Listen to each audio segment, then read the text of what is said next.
Hello, everyone. Welcome. Do you know what time it is? Yep, it's our very first math class. And so right now, what you're going to do is go ahead and share the link, share the link in your church groups, share the link in your class groups, share the link with your teacher, so the teacher can share with the students. It is math time and we are ready to learn and to have fun. All right, so for those of you who are afraid of mathematics, welcome, I love you. All right, so today we're gonna be doing matrices. We're gonna be looking at the topic matrices. We're gonna be looking at some basics. We're gonna look at C-set questions, and C-set questions will be a feature for all our math classes. All right, so here we go. Grab your book, grab your pen, grab your pencil, get your calculator, whatever you think you need for math class, get all of them and come. And once you are back, I give you 5 seconds, 10 seconds. All right, once you are back and you are ready, sit down good and just type in the chat, ready. All right, so let me know that you are ready. Again, go ahead and share the link, Let us begin. All right, so I find that students sometimes try to run away from this topic. So we're gonna face it today. All right, what exactly does matrices involve? What exactly is a matrix? The singular form of matrices. What exactly is a matrix? All right, so we're gonna look at that. How does a matrix look and stuff like that. All right, so a matrix is really a set of numbers that are arranged rectangularly, all right, in terms of rows and columns. And if you don't know what a row look like or what a column looks like, you are going to, there is just a little reference picture there on this side. All right, so rows go across left to right horizontally, and our columns run up, down, all right, vertically. So we should also note that the numbers that are going to be in our matrices, these are called elements of the matrix. All right, easy. And we will refer to that sometime later. All right, so I took this set of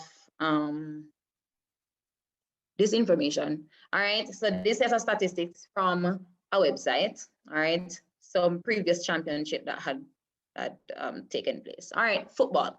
So we have the football teams on the left, and what exactly do these numbers represent? All right, so let's talk about the headings first. There is the number of matches played, the number of matches won. Good, there we go.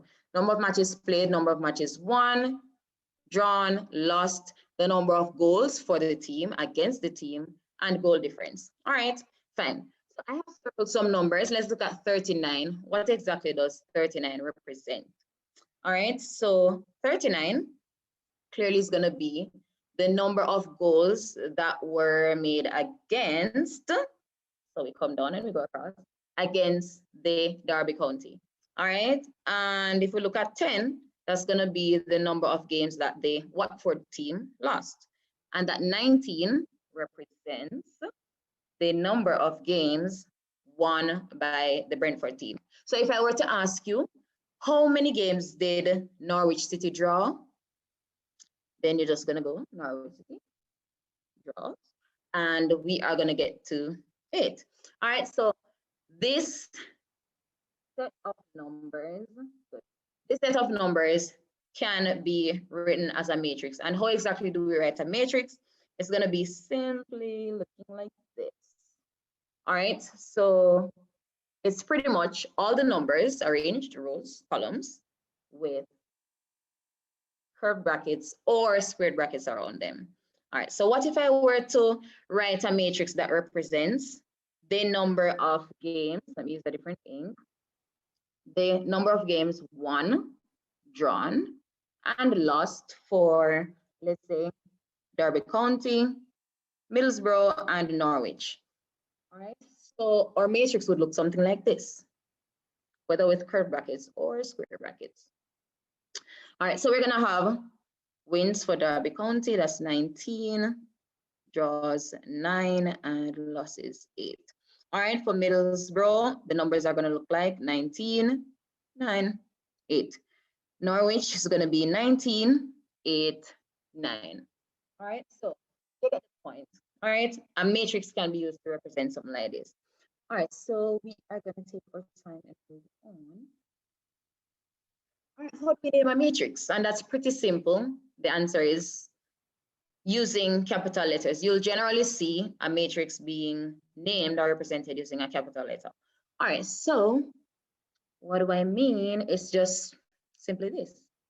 We just say matrix A is equal to, say those are the elements, 1, 2, 3, 4.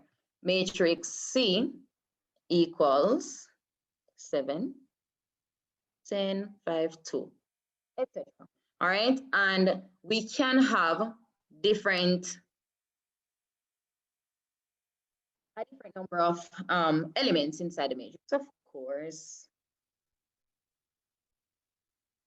All right, so how do we name our matrix? That's going to be with a capital letter generally.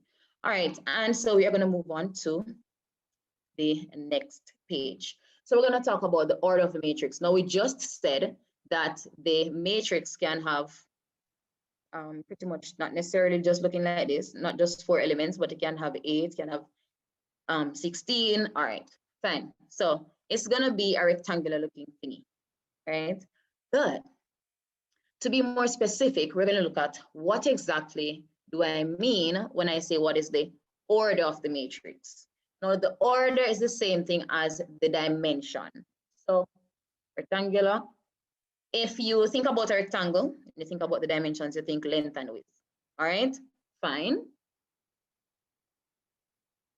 And if we think about the order of the matrix now, it's pretty much exploring how many rows do we have in our matrix and how many columns do we have in our matrix. All right, so go ahead and erase this. How many rows, how many columns? All right, fine. And as I said, it is referred to as the dimension of the matrix. All right, now, so let's take a look at this example we had first. What would be the order of the matrix? How exactly would we write that? It's going to be pretty much this. Ask yourself how many rows are in the matrix. And remember, we said rows run across. So this would be our first row, row 1. And this would be row 2. How many rows are in our matrix? That would be 2. Now, how many columns are in our matrix? All right, here's our first column. Here's our second column. That would be 2 columns. And so the order of this matrix would be written as 2 by 3. And why do we write it like that? All right, so let's move to C. And you can run ahead of me and start identifying what the order of this matrix would be. All right, how many rows are in matrix C? 1 row, 2 rows. All right, how many columns are there? 1, 2, 3, 4. And so the order of our matrix would be 2 by 4. All right, you can take your little 5 seconds, 10 seconds to get that off. All right, so that's pretty much the basics of how we write the order of a matrix. Alrighty, so here we go. When you talk about the address of an element, and remember we said that the elements are the numbers that actually make up the matrix. All right, all the numbers that are a part of the matrix, those are elements. No question, simple question, nothing odd. Where is your address? Yep, that is where you live, which part you reside. And so it's similar with for the elements. So the address of an element, as you can see, is given by listing the row number, then the column number. So if I have, let's say, matrix E, looking like this, 1, 1, 4, 2, 3, 6. And I say, I want to know what is the address of the element 2. It's simply, as it says here, the row number, then the column number. So we have 2 being in what row? That's going to be row 2. And we go straight across to represent, to identify what is the row. All right, so that would be row 2. And then we have what column is the element in. That's going to be the first column, as we can see. And so the address for the element 2 would be row 2 and column 1. All right, and you can also write out the words. So row 2 and column 1, that would be the address of the element. Let's just do one more. What would be the address of the 4? The address of 4 would be, what row is that? The first row. All right, so that would be row 1. And then our column would be not the first, not the second, but the third column. All right, and I am going to let you do one by yourself. All right, what is the address of the 3? What is the address of 3? Go ahead, feel free to type it in the chat. All right, go ahead and do that one before me. What is the address of the 3? All right, good. Now, if you typed or said or wrote in your books, if you wrote row 2, column 2, then you would be correct. All right, so the address for the 3 would be row 2, column 2. All right, good. And I know you're doing good so far. All right, so there are different types of matrices. And the first one we're going to look at is what is called a row matrix. And it's pretty simple. It's just a matrix that has one row. It can look like this. That's a matrix. It can look like this. That's what, 5 elements. That the second matrix I wrote here has 5 columns. The first one has 2 columns. It doesn't matter how many columns are there, as long as there is one row. This is known as a row matrix. And you can guess what's coming up next. A column matrix, which is a matrix that has just one column, same way. All right, so while you take the example off, you can just make up your own column matrix. All right, so this is gonna be, let's say 2, 1, 4. Done. All right, or 1, 1, or let me not do this one this big. 3. This matrix here has, let me just name them so I can refer to them. Matrix F has 1 row and 1 column. All right, so yes, a matrix doesn't have to have like more than 1 element. It can have 1 element. All right, so here we go. All right, another type of matrix is what we call the square matrix. If you know anything about a square, go ahead and tell me in the chat. What do you know about a square? As you hear square, what the first thing jump to your mind? All right, so what exactly do you know about a square? First thing that pops at you is that the length of all 4 sides, this square is really crooked. The length of all 4 sides is gonna be the same. So similarly with the square matrix, the matrix is gonna have the same number of rows and the same number of columns. Easy. All right. And then we have what is called the zero matrix, and it's simply the fact that the elements, all of them, are zeros. Doesn't matter how many rows, how many columns, all the elements are zeros. As I hear zero matrix, that's the first thing you should think of. All right. And the identity matrix is a special kind of matrix, very important one too. All right, so you may have heard terms like additive identity and multiplicative identity for regular numbers, right, integers. And for the matrix, the identity matrix is a matrix, just like how you have 2 times 1 equals 2. And 1 would be the multiplicative identity of any number, because once you multiply a number times 1, you get 2. Similarly with a matrix, with matrices, there is a matrix that if you multiply another matrix by it, you will get back the original matrix. So let's say the matrix is 1, 2, 3, 4. there is a matrix that when you multiply any other matrix by it, you get back the original matrix. But we will get to that in another class, all right? And the identity matrix looks like this. And that is the identity matrix for a 2 by 2 matrix, all right? So the identity matrix for a 3 by 3 matrix would be, it would look something like this. All right, so as the definition says, all the diagonal elements are equal to 1. And as soon as you hear diagonal, you're supposed to think lines running like that or like this. So the diagonal that we're referring to right now is called the leading diagonal, and it starts from the top left corner and goes straight to the bottom right. That's what we call the leading diagonal. So all the elements of the leading diagonal are equal to 1. Every other element is a 0. All right. So at this point, we're going to see if you got it. All right, so I have some matrices there.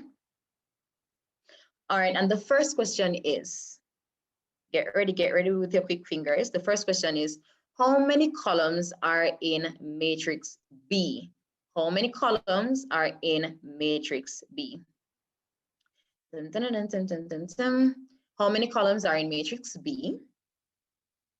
And remember, our columns go down, up, down. All right, so our columns run vertically. And so we're going to look at matrix B. How many columns are there? 1, 2.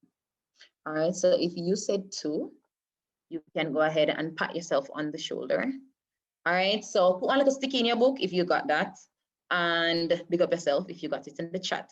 All right, and if you think that you weren't brave enough to post in the chat before, you realize that the question is easy. So let's go. All right, how about what is the order of matrix C? What is the order of matrix C? Take your 5 seconds to go ahead and take a chance to post it in the chat. What is the order of matrix C? All right.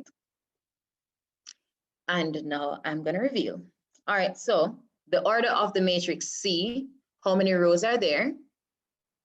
1, 2, 3 rows. We're going to write that down first, times how many columns are there? That's going to be just 1 column. All right, so the order of matrix C is going to be 3 by 1. All right, moving on to our next question. So we're using the same matrices. What kind of matrix is matrix D? What kind of matrix is matrix D? What kind of matrix is that? Go ahead and share your answer. What matrix is D? What kind of matrix? All right, and drum roll, drum roll, drum roll. We have more than one possible answers. So if you said it is an identity matrix, that is correct. And if you also said it is a square matrix, that is correct. It's an identity matrix because all the elements of the leading diagonal are 1, and it is a square matrix because the same number of rows are there with the same number of columns. All right. And we have another. What is the address of -6 in matrix B? We have matrix B. What is the address of -6? What is the address? All right, take your time. And if you finish before the rest of us, go ahead again and just share the link so that others can join the class. All right, ready? So we have the address being which part the -6 live. Where does him reside? All right, so this is gonna be, what row is it in? So that's gonna be, this is row 1. Row 2, remember rows run across, just in case you're just joining us. Rows run across left to right. And then we have row 3. This is in row 3. So the address of number 6 is gonna be row 3. And the address is incomplete, so we have to tell what column is it in as well. There are 2 columns and it is in column 1. All right, so if you get that right, yourself a sticky. All right, and we have another one. All right, which element is in row 2, column 2 in the matrix D? We have the matrix D. Which element is in row 2, column 2? Testing, testing one. All right, ready? I hope you already get it. All right, row 2, you just draw your hand along row 2. Use your pencil. All right, along row 2. And then column 2, and you can just wherever they intersect, that's definitely where the element, that's definitely the element that we're looking for. All right, so yeah, the element in row 2, column 2 in matrix D would be 1. All right, I see we're getting there. All right, so there is now a CXC question, and it says a superstore sells 3 models of cell phones. All right, model A costs $40 each, model B $55, and model C $120. All right, now we have a listing of the sales for the different weeks, for 2 weeks in June. All right, so for week 1, how many model A cell phones did they sell? That's going to be 2. If I ask you for week 2, how many model B cell phones are sold? That's going to be 6, etc. Just so you understand the information. All right, part 1 of the question says, write down a matrix of size 3 by 2. So that's the order of the matrix right there. We need to write down a 3 by 2 matrix that represents the sales for the 2 weeks. And that's pretty simple because you're pretty much writing down what's literally before you. All right, these are the sales. 2 of such phone, 5 of the other one, 3 of the other one, 9 of that, 6 of that, 10 of that. All right, so you're pretty much just writing down the numbers only. All right, so our matrix is gonna look like this for part 1. All right, so we have 2, 5, 3. There's no model A for week 2, so we have 0, 6, 10. All right, so that's your answer for part 1.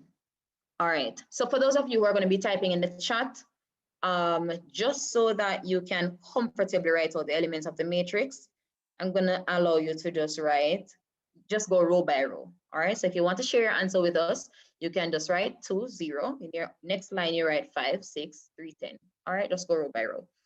All right, so that's our 3 by 2 matrix. And when you're done, you check if you have the correct order. All right, 3 rows, 2 columns. Yes, okay, I'm good.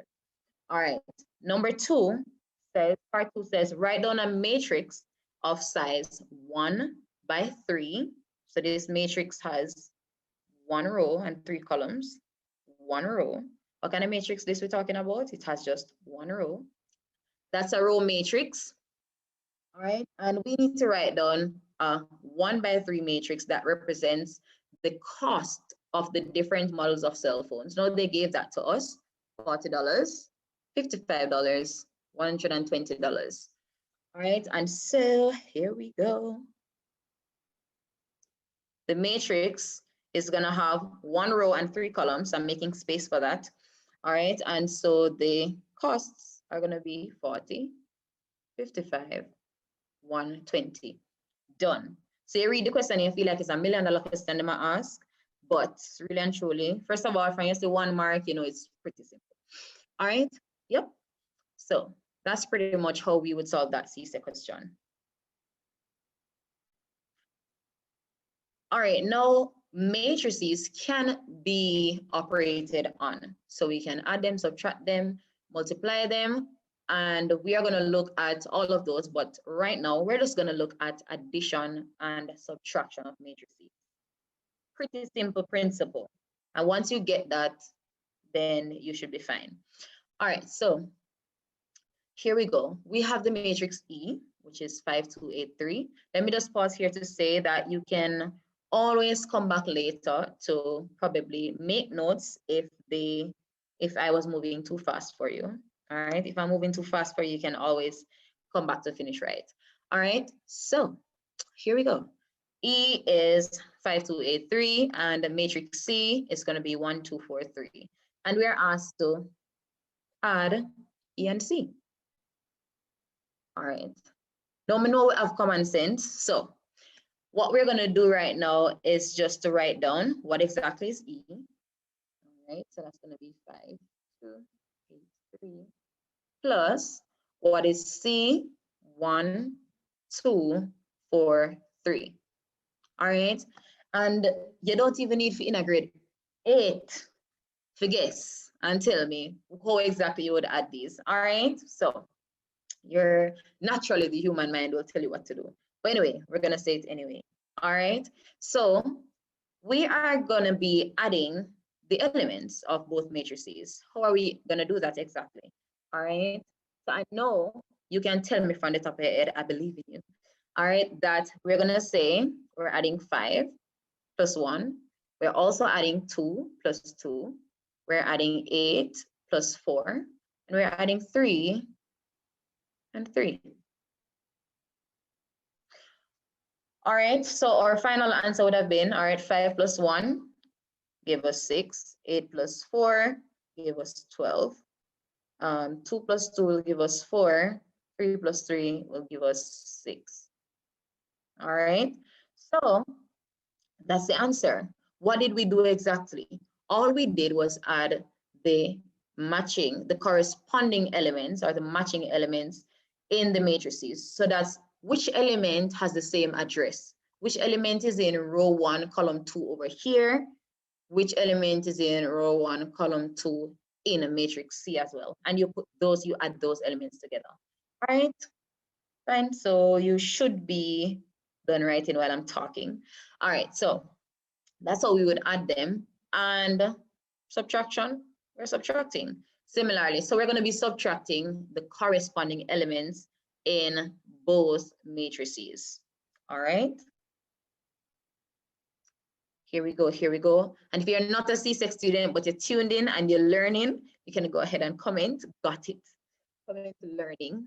All right. So students, if you got it up to this point, you can go ahead and just say got it. It confirms if we learn. All right, so here we go. The next question says, and I'm going to be very shorthand here,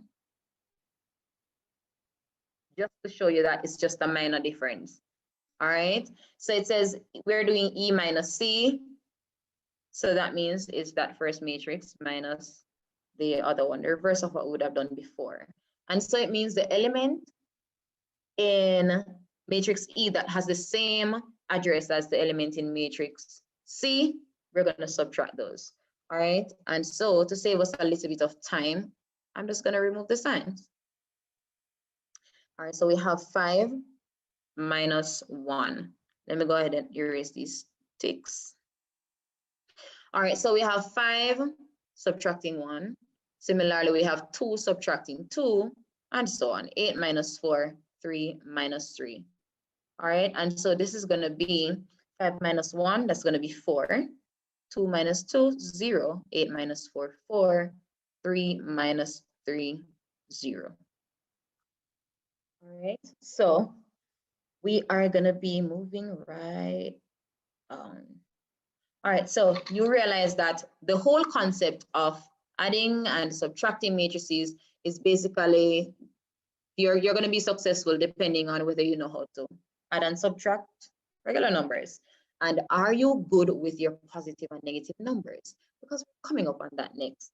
All right. So give yourself a little revision, because the addition and subtraction, multiplication and division of positive and negative numbers, of integers or signed numbers, whatever you want to call them, those are integral for the rest of your math life.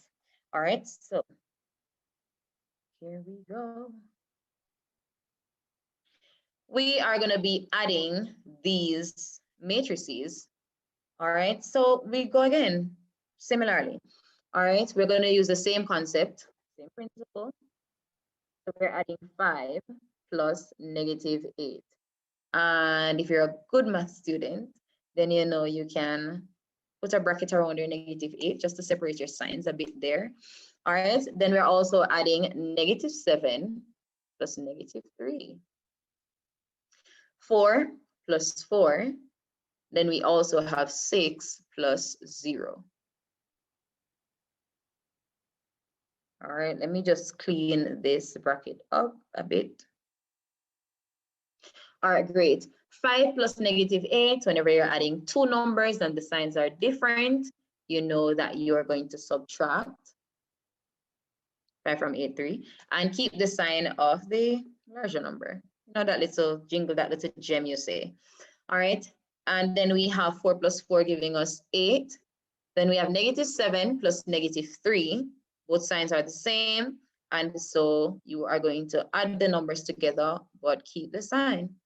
All right, 6 plus 0 gives us 6. And that is our final answer. All right, so if you got it before me, give yourself an extra sticky. All right, so as you can see, adding and subtracting matrices is really no biggie. All right, and even when you get to multiplication, again, as I said, it's just going to be principle, right? It's going to be principle. Are you following the principle? Are you just trying to follow a formula? All right, but anyway, I was just giving you time to write. So we're going to move to almost our final example. I think this is the penultimate one. All right, so we have the matrix P being what you can see there, 5, -2, -3, -4, 7, 2. And T being 10, 16, 0, -4, 5, 2. Now, we are asked to find the value of T minus P. So you have to be very careful, all right? So you were given the matrix P first and then T, but you're asked to find T minus P. So be careful of the order, because since I know you all are good math students, then it means that I also know that we know that P minus T and T minus P is not the same thing. All right, so T minus P is going to be 10, 16, 0, -4, 2. All right, minus, and that's going to be P, which is 5, -2, -3, -4, 7, 2. All right, we're subtracting those. So we can go ahead, please. I only am doing this because I don't have much space on the screen, but do not put two equal signs in the same sentence. Just go ahead down below and put your answer down there. So, all right. So here we go. But since I have the space on my right, I'm just going to use that up. All righty. So we have 10 subtracting 5. We have 16 subtracting -2. And I'm saying that slowly because sometimes you make the mistake of just skipping one of the subtraction signs and say, okay, 16 minus 2. All right, so it's 16. Let me just. All right, 16 minus -2. You are writing down everything. All right, and then we also have. That's the wrong ink. All right, so now we also have 0 subtracting -3, and we have -4 subtracting -4. In this corner here, we have 2 subtracting 2, and we have 5 subtracting 7. And right now, it's just going to come down to if you know how to add and subtract numbers properly, as I said before. All right, so we have 10 minus 5. Easy peasy. That's going to be 5. And let's move over to our right. 16 minus -2. Whenever two signs are directly beside each other, you can change them into 1. All right. And the same principle that you use for multiplying numbers with different signs or same signs, the same principle used here. All right. So if the signs are the same, that's positive. They love each other. All right, so that's going to be 16 plus 2. And so this is going to be 18. And then we have 0 minus -3. Oh, again, the signs are the same. They love each other. That's positive. All right, 0 plus 3. We now read this as 0 plus 3, which gives us 3. And then we have -4 minus -4. They love each other. Positive. All right, so -4 plus 4 is going to give us 0. All right, and then we have 5 minus 7, which is not the same thing as 7 minus 5. All right, this is going to be negative 2. And we have 2 minus 2, which is going to be 0. And that would have been our answer for T minus P. All righty. So you can take your couple seconds to take that off. All right, guys, take a screenshot. All right. I should have been saying that from the started. All right, great. So after you take your 5 seconds, take your screenshot, which only takes a second. All right, so we are moving to one last example, and I promise it will not stress you out. All right, our final example. For this, we would be asked to add these matrices. All right, so let's take a look at these. We have the element in row 1, column 1 would be 5. The element in row 1, column 1 here would have been negative 1. All right, let's go. 5 plus negative 1. Column 1, but row 2. Column 1, row 2, we have negative 2 plus 9. And oops, we have nothing to match that element that's in row 3 in that second matrix. So what does that tell you? It is impossible to add them. So these two numbers cannot be added. These two matrices cannot be added because they, keyword, the dash, their dash are not the same. All right. So the order of the first matrix is not the same as the order of the second matrix. So if this is the 2 by 3 matrix, then the next matrix would have to be a 2 by 3 to be added to it. But this one is a 3 by 2 matrix. The first one would need to be a 3 by 2 matrix as well. They must have the same number of rows and the same number of columns for them to be added, for them to have corresponding elements in your all. All right, so here we go. This is our final question, which was not really one for us to work out because we know it's impossible. All right, so what do we say? I will see you in our next math class, and don't forget to revise. I promise next time you'll get homework. All right, so I will see you all. Don't forget to share the link to this video. You can always still share even if your friends were not able to join, and remind them that we have another episode that they can join us. So, and you do not miss it either. Ensure that you are back for us to do this again. All right, so it's goodbye from math class until next time.